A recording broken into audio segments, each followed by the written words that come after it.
কি করছো দিদি? কি আর করব, দেখতেই পাচ্ছ সিরিয়াল দেখছি। তোমার কফি।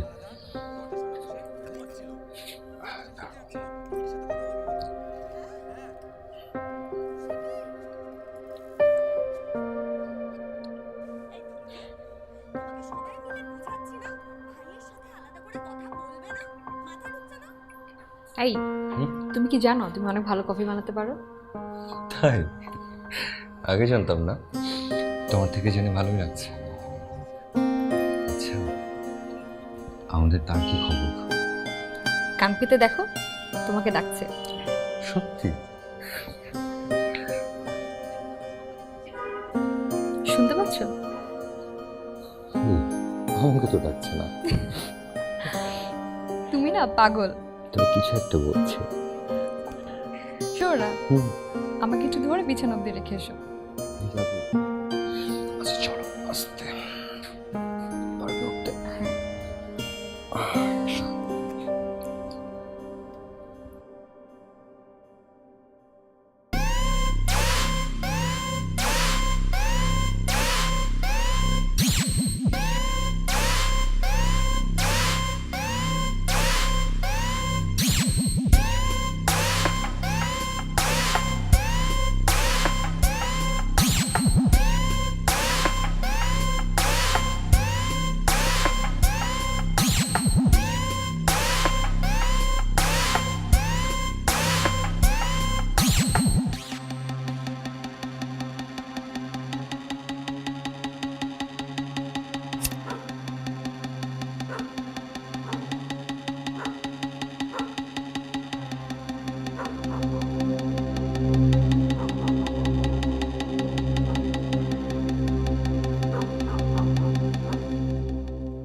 তুমি এখানে দাঁড়িয়ে সিগারেট খাচ্ছ?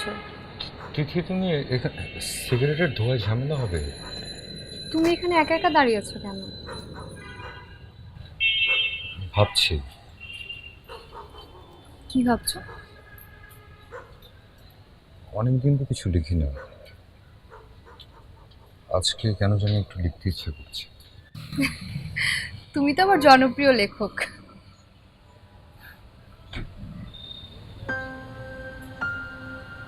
তুমি যাও, ঘুমোতে যাও, আমি আসছি।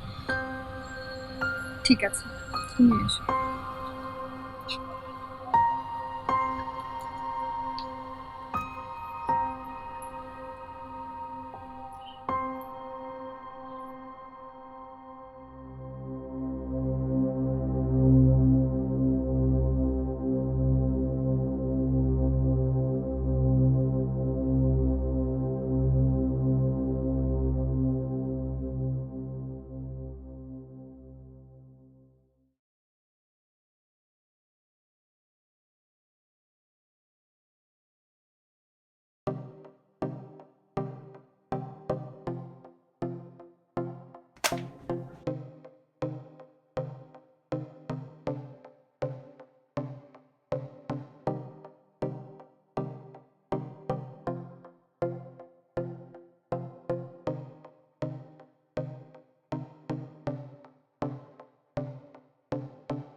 না, ধৈর্য এখন আর একদমই কুলায় না। গল্পের সুন্দর কোনো প্লটও মাথায় আসছে না।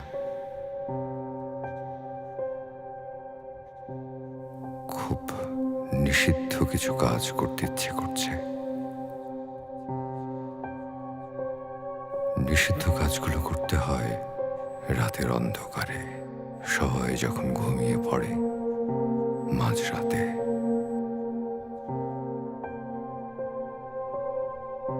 পৃথিবীতে প্রতিটা মানুষের মধ্যে দুটো সত্তা বাস করে, একটি ভালো আর একটি হচ্ছে খারাপ। খারাপ সত্তাটা খুব ভয়ঙ্কর, কারণ এই সত্তা মানুষকে হিংস্র পশুর চেয়েও জানোয়ার বানিয়ে দিতে বাধ্য করে। আপনারা জানেন, পৃথিবীর আদিম ইতিহাসের বেশিরভাগ নিষিদ্ধ কাজ এবং নিষিদ্ধ কাজের পরিকল্পনা করা হয়েছে এই মাঝরাতে। হিটলার তার কাজের পরিকল্পনা করতেন মাঝরাতে। হিটলার আত্মহত্যাও করেছিলেন মাঝরাতে। মীর জাফর তার বিশ্বাসঘাতকতার পরিকল্পনা করেছিল মাঝরাতে। আমিও আজ নিষিদ্ধ কিছুর পরিকল্পনা করছি আজকের মাঝরাতে। নিষিদ্ধ কাজগুলো শরীরের মাংসপেশিকে সচল রাখে। পৃথিবীর প্রতিটা মানুষই এই নিষিদ্ধ কাজে আসক্ত। কেউ করে সবাইকে জানিয়ে, আর কেউ বা করে থাকে আমার মতো মাঝরাতে।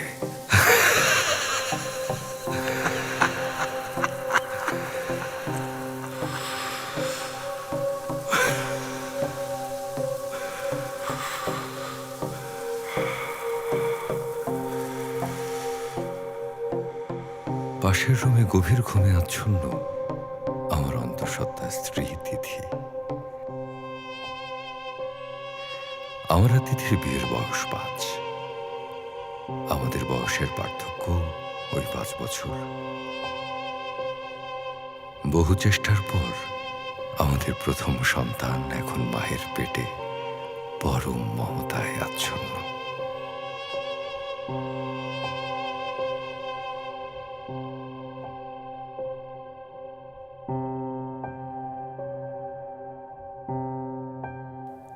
ডাক্তারের ভাষ্য মতে সমস্যাটা আমারই ছিল।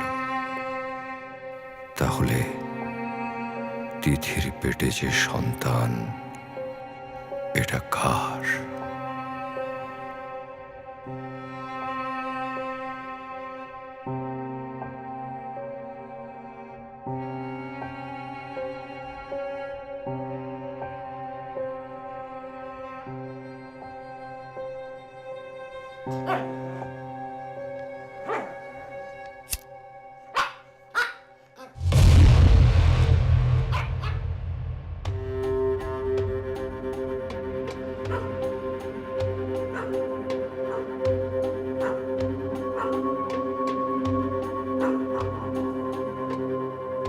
কুত্তার বাচ্চা।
রাজধানীর সেগুনবাগিচায় নিজ অন্তঃসত্ত্বা স্ত্রীকে খুন করে নিজে ফ্যানের সাথে ঝুলে আত্মহত্যা করলেন জনপ্রিয় লেখক রাব্বি আহমেদ।